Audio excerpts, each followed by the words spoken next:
আপনি কি দ্রুত কাজ দেয় এমন কোনো দুশ্চিন্তা দূর করার উপায় জানতে চান, যা কাজে লাগিয়ে এই বই পড়ার আগে উপকার পেতে পারেন? এটা চাইলে আসুন আপনাদের উইলিস এইচ কেরিয়ারের কথা শোনাই। তিনি নিউ ইয়র্কের সিরাকিউসের পৃথিবী বিখ্যাত ক্যারিয়ার কর্পোরেশনের প্রধান। তিনি একজন দারুণ ইঞ্জিনিয়ার আর শীতাতপ নিয়ন্ত্রণ ব্যবস্থা চালু করেন। দুশ্চিন্তা দূর করার যে গল্প তার কাছে আমি শুনেছিলাম, আমার মতে সেটাই সকলের সেরা। মিস্টার ক্যারিয়ার বলেছিলেন, আমি যখন অল্প বয়সের তখন নিউ ইয়র্কের বাফেলো ফোর্স কোম্পানিতে কাজ করতাম। সে সময় লক্ষ লক্ষ ডলারের একঘেয়েস আবিষ্কার যন্ত্র বসানোর জন্য ক্রিস্টাল সিটির পিটসবার্গ প্লেট গ্লাস প্রতিষ্ঠানের কাজ পাই। কাজটা হলো ইঞ্জিনের ক্ষতি না করে কিভাবে গ্যাসের প্রয়োজনীয় মিশ্রণ বের করে দেওয়া যায় তা বের করা। গ্যাস পরিষ্কারের এই পদ্ধতিটি ছিল নতুন। আগে মাত্র একবারই অন্য পরিস্থিতিতে এর ব্যবহার হয়। আমার কাছে ক্রিস্টাল সিটিতে নানা অজ্ঞাত অসুবিধা দেখা দেয়। বিশেষ এক ক্ষেত্রে এটাই কাজ হলো, তবে যে গ্যারান্টি দিয়েছিলাম সেভাবে হলো না। আমার ব্যর্থতায় হতবাক হয়ে গেলাম। মনে হলো কেউ যেন আমাকে মাথায় প্রচণ্ড আঘাত করেছে। আমার সারা শরীর গুলিয়ে উঠল। এতই দুশ্চিন্তায় পড়লাম যে ঘুমোতে পারিনি। শেষ পর্যন্ত সাধারণ বুদ্ধিতেই বুঝলাম দুশ্চিন্তায় কোনো লাভ হবে না।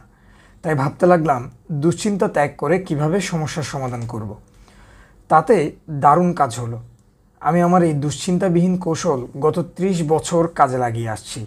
খুবই সরল ব্যাপার, যে কেউ কাজে লাগাতে পারে। এতে 3টে ধাপ আছে। প্রথম ধাপ, আমি সব ব্যাপারটি নির্ভয়ে ভালো করে ভেবে বের করলাম আমার বিফলতার জন্য সবচেয়ে খারাপ কী হতে পারে। কেউ আমাকে জেলে দেবে না বা গুলি করবে না, এটা নিশ্চিত। তবে এমন হতে পারে যে আমার চাকরি যেতে পারে। আর তাছাড়াও কোম্পানিকে হয়তো যে মেশিন বসিয়েছি তা সরিয়ে নিতে হবে, আর তাতে ক্ষতি হবে $20,000। দ্বিতীয় ধাপ, সবচেয়ে খারাপ যা হতে পারে ভাববার পর ঠিক করলাম ওই অবস্থায় মেনে নিতে হবে। নিজেকে বললাম এই ব্যর্থতা আমার সুনামে আঘাত করবে আর চাকরিও হয়তো হারাবো। তা যদি হয় অন্য কাজ পেয়ে যাব। অবস্থা তো আরও খারাপ হতে পারত। বিশেষ করে আমার নিয়োগকর্তাদের যাই হোক, তারা তো পরীক্ষামূলকভাবে নতুন পদ্ধতি কাজে লাগাচ্ছিলেন। $20,000 না হয় পরীক্ষার ব্যয়, এ ক্ষতি তারা সহ্য করতে পারবেন। সবচেয়ে খারাপ অবস্থাটা ভেবে নেওয়ার পর আমি বেশ হালকা বোধ করলাম আর মনের শান্তি ফিরে পেলাম, যা বেশ কটা দিনই ছিল না। তৃতীয় ধাপ, তখন থেকে আমি শান্তভাবে আমার সময় ওই চরম যে খারাপ অবস্থাকে মেনে নিয়েছিলাম তা থেকে নিজেকে উন্নত করার চেষ্টা চালালাম। এবার চেষ্টা করতে লাগলাম যে ক্ষতি আমাদের হলো সেই $20,000 চেয়ে ক্ষতিটা কতটা কম করতে পারি।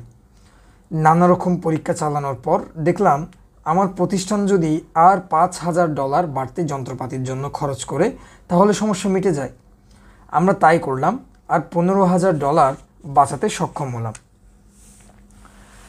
আমি সম্ভবত এটা করতে পারতাম না যদি শুধু দুশ্চিন্তাই করে যেতাম, কারণ দুশ্চিন্তা আমাদের মনোসংযোগ নষ্ট করে দেয়।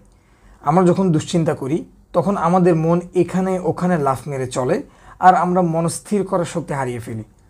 আবার আমরা যখন খারাপ অবস্থাকে মনের দিক থেকে মেনে নিই, আমরা তখন এলোমেলো চিন্তার হাত থেকে রেহাই পাই। যে ঘটনার কথা বললাম সেটা বহু বছর আগে ঘটেছিল। সেটাই এমন চমৎকার ফল হয় যে আমি তখন থেকেই এটা কাজে লাগিয়ে চলেছি। আমার জীবনে আর দুশ্চিন্তা দেখা দেয়নি। এখন উইলিস এইচ কেরিয়ারের এই ঐন্দ্রজালিক পদ্ধতি এত মূল্যবান আর কার্যকর কেন মনস্তাত্ত্বিক দিক থেকে? তার কারণ দুশ্চিন্তার ধূসর কালো মেঘ আমাদের গ্রাস করলে এ থেকে আমাদের মুক্ত করতে পারে। এ আমাদের পায়ের তলায় শক্ত মাটি দিতে পারে।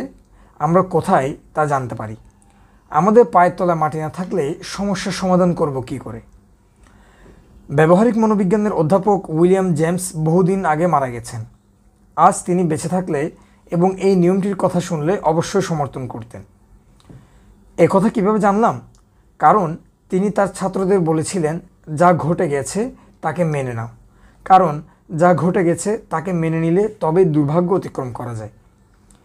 এই মতই আবার প্রকাশ করেছিলেন লিন ইয়াটুন তার বেঁচে থাকার গুরুত্ব নামক বইটিতে। এই চীনা দার্শনিক বলেন, সত্যিকার মানসিক শান্তি আসে সবচেয়ে খারাপকে মেনে নিলে। মনস্তত্ত্বের দিক থেকে আমি মনে করি এর অর্থ শক্তির মুক্তি। সত্যিই তাই, কারণ সবচেয়ে খারাপকে মেনে নিলে আমাদের আর হারাবার কিছুই থাকে না, আর সঙ্গে সঙ্গে অর্থটা দাঁড়ায় আমাদের সবটাই লাভ। উইলিস এইচ ক্যারিয়ার বলেন, আমি এতেই মানসিক শান্তি পেয়েছি। আমি তখন থেকেই চিন্তাও করতে পেরেছি। কথাটা ঠিকই মনে হচ্ছে, তাই না? তা সত্ত্বেও লক্ষ লক্ষ মানুষ তাদের জীবন এই খারাপ অবস্থা না মেনে নিতে পেরে দুর্বিষহ করে তোলেন। তারা ভগ্নস্তূপ থেকে যেটুকু পাওয়া যায় তা গ্রহণে অনিচ্ছুক ছিলেন।